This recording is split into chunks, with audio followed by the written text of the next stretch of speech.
As we are discussing only three diagrams, isomorphous, three binary phase diagrams, that is isomorphous, then your eutectic and peritectic.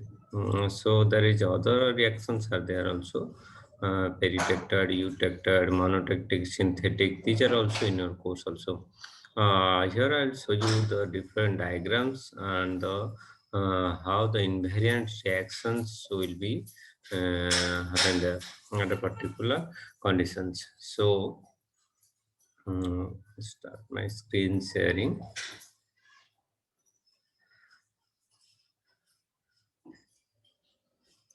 Is it visible to all of you? Is it visible to all of you? Yes, sir. Okay, so just a minute. So these are the three phase reactions are there. Different three phase reactions. See the figure. We are already covered some of the topics like your eutectic, peritectic, and peritectic phase diagrams. We are already covered eutectic and peritectics. Then there are also other diagrams like your monotectic, synthetic. There are also this type of diagrams are also your phase diagrams are here in your course. Then you have synthetic, then eutectide, peritectide, stoichiometric intermetallic compound, non-stoichiometric intermetallic compound. Okay. So if see the reactions here, you see just annotating, just reminding you some points, then we'll go. Now see this. This is the eutectic reaction. This is the eutectic point, as we know that in the eutectic reaction is the lowest melting point temperature. Melting point temperature. This is the isotherm line. This line is the isotherm line. This is the eutectic reaction point. This is also called as the invariance points. So at that point, what happens? Your liquid will be when cooling a liquid, a single phase liquid, when it cools down, it will gives you two solids. The equations otherwise written in that form. Liquid when cooling gives you two solids, solid 1, solid 2. L for liquid, S for solid 1, S2 for solid 2. But we are in which, but we are representing it like that. Liquid, you take the reaction. Liquid when cooling will gives you alpha solid plus beta solid. That we are writing in eutectic reactions. The same thing, the same format will written here. When liquid will cooling give you solid 1 plus solid 2. That is alpha plus beta. Whatever.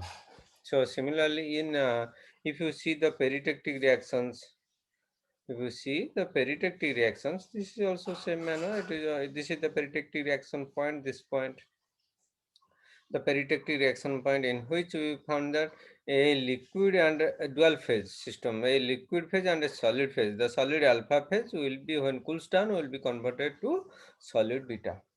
This is the, so the method of writing the reaction for the peritectic is like that in the as we have discussed in last class, that is liquid plus solid alpha, when cools down it will gives you new solid beta.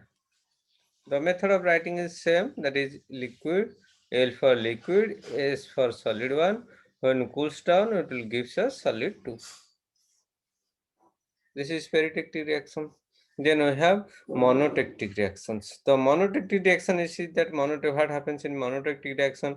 In monotectic reaction, this is the point. Just clear the canvas.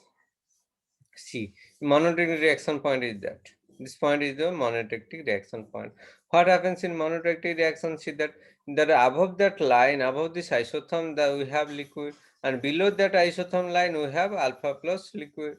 So the equation will be written that, if you see write in our own format, then it is like, should be written as liquid when cools down, when cooling at particular isotherm at particular temperature, then we found solid alpha plus again liquid. Alpha plus liquid. A liquid when cools down, it will give us solid plus liquid. That is a monotectic reaction. But in the format of, in the same format, we can write L1 For the liquid 1, when cools down, it will give you solid alpha, then liquid L2. That is written here also in the format. In the same format, it will be written. Don't be confused about these formats. So L for liquid, S for the solids. And then for synthetic, this is synthetic phase diagram. See this.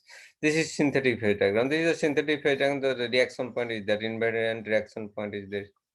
Sorry, this is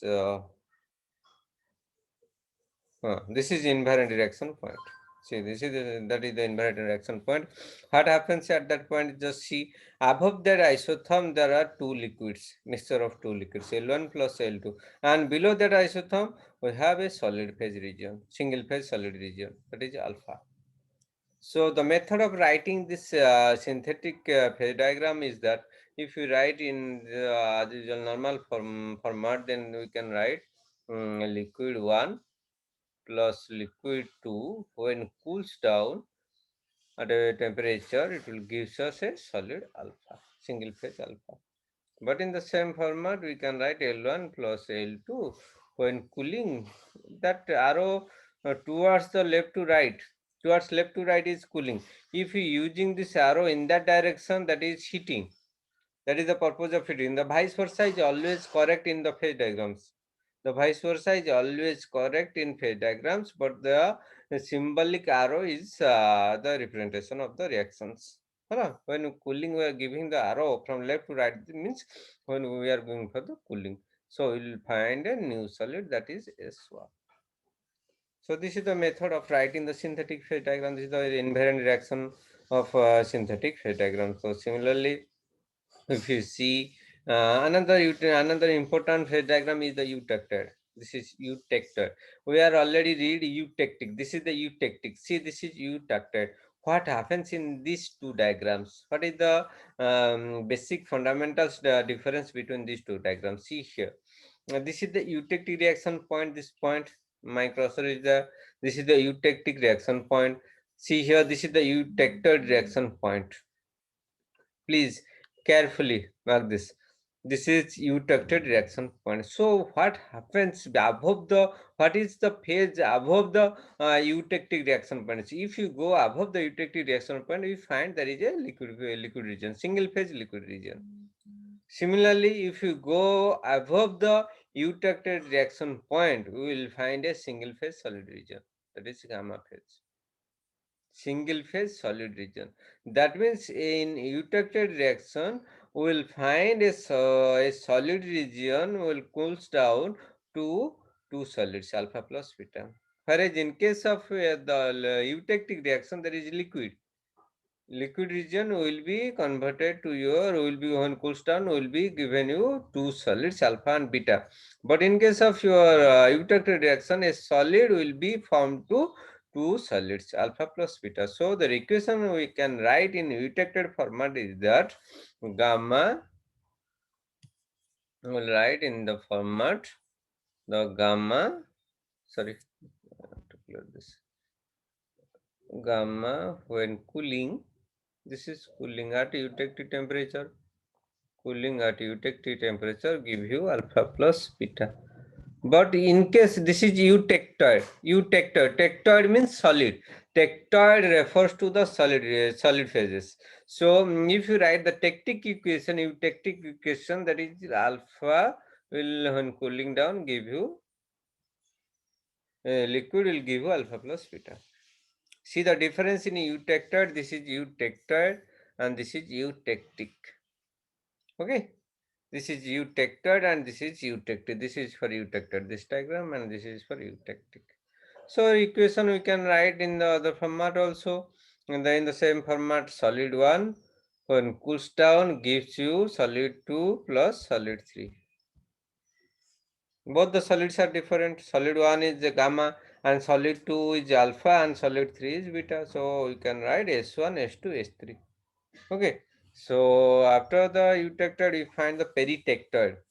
This is peritectoid. Again, it will be peritectoid. Tectoid means it will refer to the solids. What happens in peritectic reaction? A liquid plus a solid region will be converted to a new solid. But in case of peritectoid, there is tectoid means there is no chance of the liquid regions. So we can write, see this is the peritectic reaction point, this is the isotherm line, this is the invariant point. Above the invariant point we have alpha plus gamma phase, two phase solid system. Then below that point, below that invariant point, we have beta. We have beta. That means we can say peritectic reaction. In case of peritectic reaction, a two-phase solid region will be converted to a single-phase solid region. The reactions can be written in the normal format is that alpha plus gamma when cooling down will gives you new solid beta. So in the format we can write down the S1 for alpha, S2 for gamma. When cooling down will give to new solid S3 beta. Okay, this is the format of the peritectic reactions, and these are the other two diagrams here. Also the stoichiometric diagram is here, and the non-stoichiometric diagram is here. So don't focus on these things also. Please be careful about all these diagrams. Please be careful. All the diagrams are important. All these diagrams are important. These questions may be asked from the diagrams or the reaction points or the invariant points. The questions may asked, short questions may be asked from this point also. Hello, you may be asked to draw the monotectic phase diagram of 2 mark. You may be asked the reactions of the monotectic reaction, invariant reaction of the monotectic or the synthetic or the eutectic or the peritectic. But the long questions must be there from eutectic and isomorphous phase diagram. The problems, there must be problems from the eutectic and peritectic, eutectic and your isomorphous phase diagrams. So there is also, you can see the phase diagram reactions also. Screen is visible? Yes, sir. Yes, sir. The invariant reactions. Invariant reactions. The invariant reactions means there is the degrees of freedom, where the degrees of freedom is 0. The simple meaning of invariant reaction point. The invariant reaction point is where the degrees of freedom is 0. So how can we calculate the degrees of freedom? By putting the Gibbs phase rule. So so observe triple point in unary phase diagram, as we see that in triple points of unary phase diagram of water system. We have discussed these things at the earliest of the starting of the phase diagram. So this has in water unary phase diagram at triple point, water has invariant reactions. So how about eutectic point is binary phase diagram. So these points are specific in sense that they occur only at the particular conditions of concentration, temperature and pressure. So in case of what happens, what is telling here that the invariant points means, as we say, that the where the degrees of freedom is 0. But in case of the water systems or unary phase diagram, the triple point is the invariant reaction point. But how can we find these invariant points at the eutectic and the other reaction points? So, to find out the invariant point will be at a particular conditions of concentration, temperature and the pressure. As you see that at particular composition, at a particular temperature, and we have a particular pressure, we have a invariant reaction in the eutectic reactions. That is eutectic temperature point, that is TP, that we are called TP, or composition is called as EP or XP. What is the eutectic reaction points? So the meaning of the invariant reaction is that the point at which the degrees of freedom will be 0. So these are the different invariant reactions are given to that. What we have discussed with you in this last figure is written in symbolically here. That again the eutectic is alpha, the liquid region will be converted to two-phase solid system, that is alpha plus beta. So the schematic presentation is that alpha when cooling down, a liquid when cooling down, see this point, when a liquid cools down at isotherm temperature, that will gives you two solids, one is alpha, other is beta. So can you understand the schematic presentations or any doubts? The schematic presentation of eutectic. The example is iron carbon system at 4.27 degrees, so 4.727% of carbon at the 1147 degrees centigrade. I will go through this. So example is iron carbon diagram. Eutectic reaction is present in iron carbon diagram. So again for eutector, see the eutector, the equation is alpha, a solid single phase alpha will be converted to a two phase solid system when cools down at a particular temperature and composition. So how schematically will present a single phase alpha. So this is alpha will gives us two solids, that is beta and gamma. So similarly for the peritectic reaction, we know that in peritectic reaction we have alpha liquid plus alpha gives us a two, so gives us a new solid beta. So this is alpha, the mixture of alpha and the liquid phase. It gives us a new solid, that is beta. See the symbolic presentations, schematic presentations, symbolic and schematic presentations. See these points. The peritectic reaction, the alpha phase and the liquid phase. How the liquid will be presented here, this side. The liquid phase will gives us a new solid, that is beta. Similarly, the peritectoid is all are solid. All are solid means alpha plus beta. A two-phase system will give us a new solid, that is gamma. Will find a new solid, that is gamma, and this is alpha. This side is alpha, and the right side is beta. Alpha plus beta gives one cools down, will gives us a new solid, that is gamma. Then for monotactic reactions, as you know, in monotactic reactions, two liquid regions are there. The liquid will be converted to new liquid 2 and alpha. So this is alpha side, this is liquid 2 side, this is liquid 1 side. So what happens, how to represent the schematic representations? You have already remembered that this line will be represented as the isotherm line. Yeah, above the isotherm line we have solid liquid region, and below the isotherm line we have solid region. That's why when we representing the solid regions, we are representing below the isotherm, that is this C all below this line all are solid, and above when the case of liquid appears, so then we will go for the upper of this line, the schematic presentations. So similarly, for the monotectoid reaction, there is also a monotectoid reaction where the only solid phases are present, that is alpha 1 will be, when cools down, will gives us alpha 2 and beta. So this is the solid is alpha 2, this side is beta, this side is alpha 1. But in case of monotectic reaction, there is some invariant, there is some peculiarity in that. So it will be above that solid region is above that isotherm line. So for synthetic reactions, as you know, two liquid regions will gives us a new solid when cooled down at a particular temperature. That is alpha. Alpha is below, then the liquid will be represented by this. So see how this schematic presentations are represented. So if you see the examples, you find these four equations will find in iron carbon diagram. And what is that is the eutectic phase diagram, eutector phase diagram, peritectic phase diagram, and the monotectic phase reactions. These are the reactions we will normally find in the iron carbon phase diagram. So we'll go to the iron carbon phase diagram. So I think I will clear here all the phase diagrams, symbolic equations, and schematic presentations. See if you have any doubt in these phase diagrams. So you can ask me here, or we'll go further. If you have any doubts, then ask. Otherwise, we'll proceed.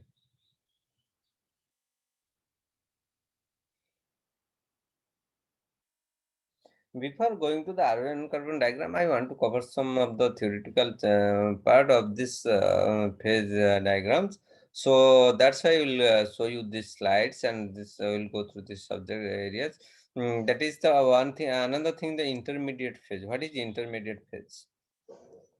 What is intermediate phase?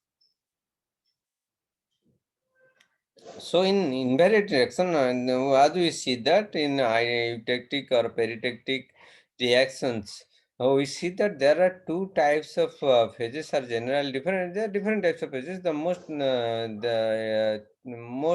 important phases are found, that is, one is the terminal phase, other is the intermediate phase. Intermediate phase, what is that intermediate phase? Intermediate phases are either of varying composition, intermediate solid solution, or the fixed composition, intermetallic compounds.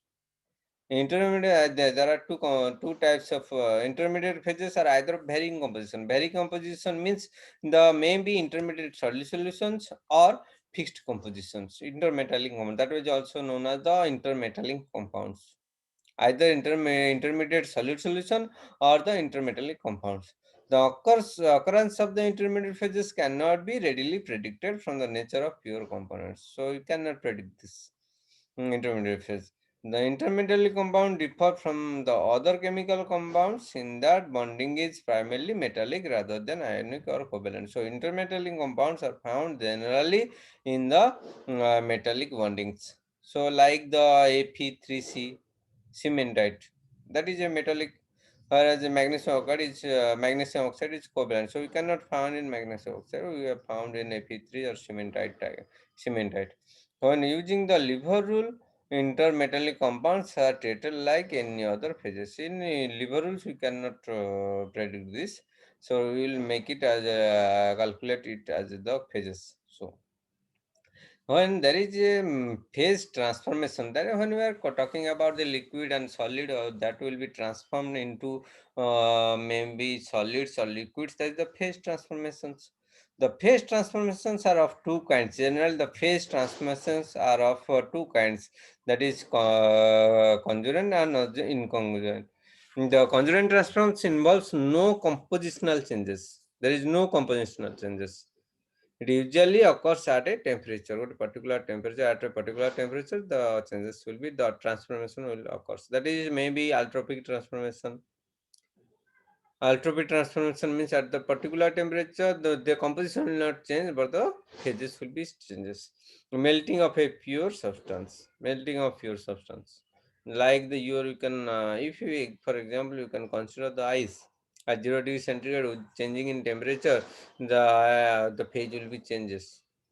Okay, so during on incongruent transformations, at least one phase will undergoes compositional changes. So there is general two types of transformations. In first case, there is no compositional changes. But in second case, at least one phase undergoes compositional changes. That means all invariant reactions, melting of isoformous alloy.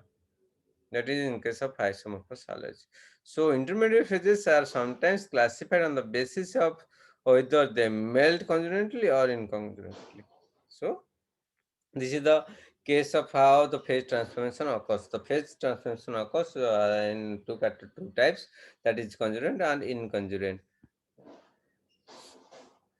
So then precipitation, strengthening and reaction. So if you go see this precipitation, three terms here: precipitation, strengthening and reactions.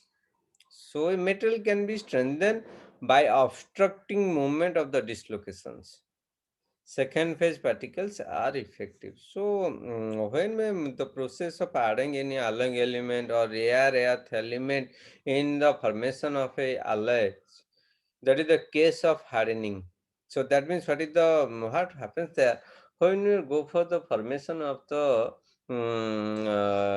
alloys, that we want to obstruct the movement of the dislocations. If we are success to obstruct the movement of the dislocations, then the hardening can be done, strengthening can be done, and that not the hardening, that is the strengthening. That means the second phase particles are effective. They are like the rare earth elements. Okay, so that is added during the strengthening process. Second phase particles. The second phase particles are introduced mainly by two means. So how can we introduce the second phase particles? The main aim of the second phase particles is to obstruct the dislocations or the grain growths. To introduce the second phase particles, there is a direct mixing method and the consolidation or by precipitation. That is called as precipitation. One is the direct mixing, other is the precipitation. Okay. So most important prerequisite for the precipitation strengthening is that there must be a terminal solid solution which has a decreasing solid solubility as the temperature decreases. So in precipitation strengthening process, there is a prerequisite that is called as terminal solid solution, which are the decreasing in solid solubility. Solid solubility limit will be decreases at the solid solutions at the temperature decreases. The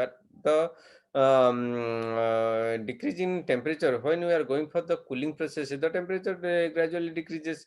Though with the decreasing in temperature, the solid solution capacity must be decreasing. So the example is aluminum copper system, in which maximum solid solubility of copper in aluminum is 5.65% at 548 degrees centigrade. That decreases with decreasing temperature. So this is the example, aluminum copper system. So maximum solubility of copper in aluminum is 5.65% at 548 degrees centigrade at a particular temperature.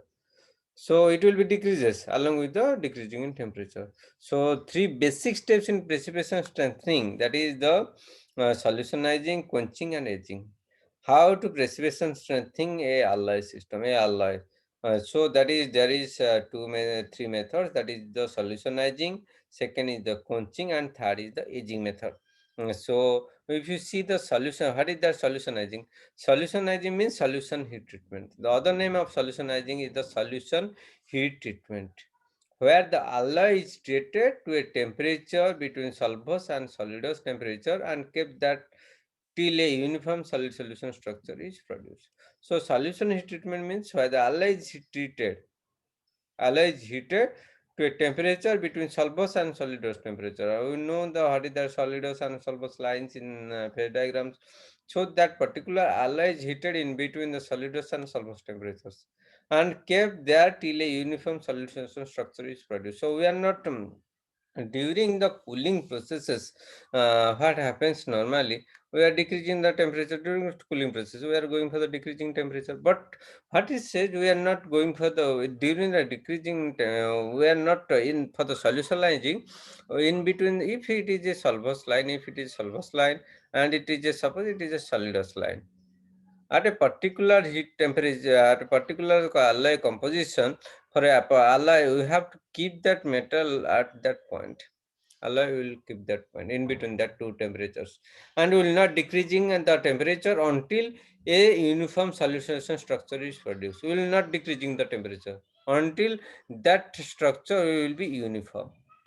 That particular structure will be uniform. So will not decreasing at that point the temperature. Then there is another thing, that quenching.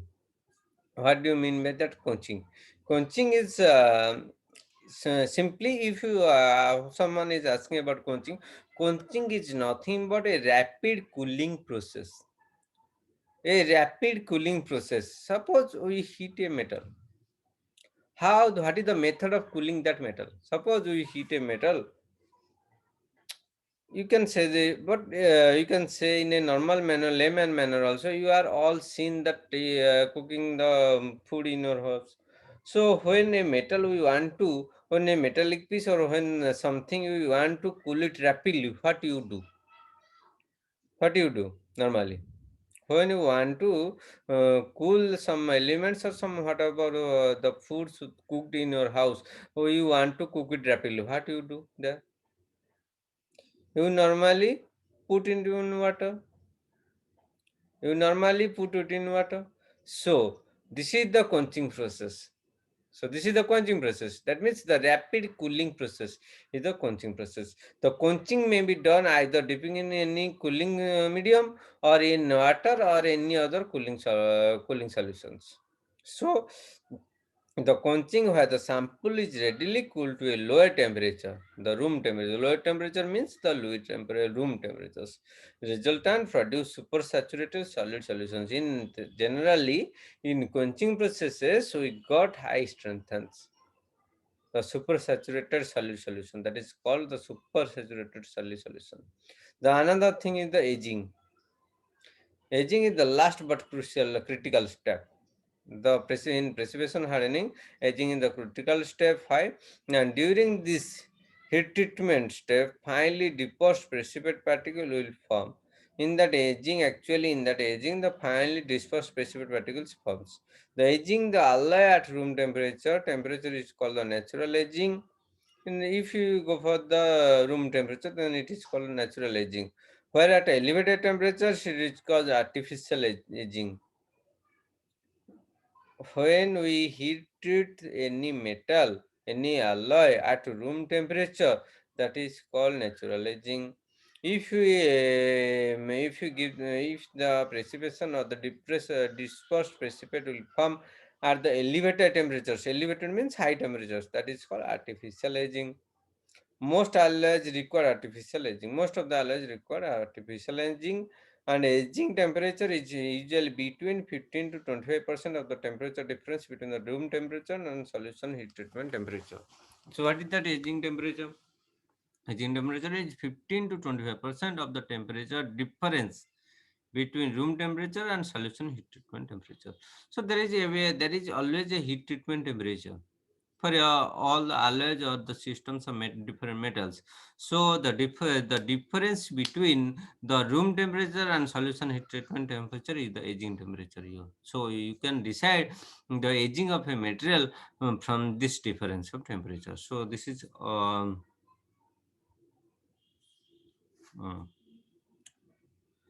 so this is the example is given here, the precipitation strengthening. As is an example in given to us, as I have told you, at 548 degrees centigrade of a alloy copper system with the copper percentage of 5.65. See, this is the precipitation strengthening points. Okay, this alloy will gives us a precipitation strengthening, high strengthening alloy. Okay.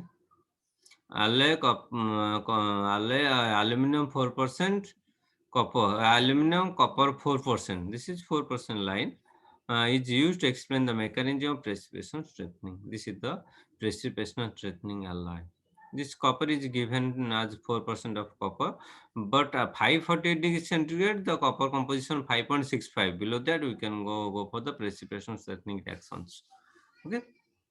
This is all about precipitation strengthening reactions. This is also some of the reactions is given to you. Then this is also how the aging will occur. How the aging will occur and how did the effect of hardness. See here, this curve shows you. After this, the class will. I think the time is over now. 40 minutes time is over. So in next class we will discuss nucleation and growth. So today I'll show you this up to this precipitation strengthening reactions. So this is yeah, how the hardness will vary according to aging time. If the aging time is increases, the hardness will be increases rapidly. But at overaging, if you go for the overaging, then hardness will be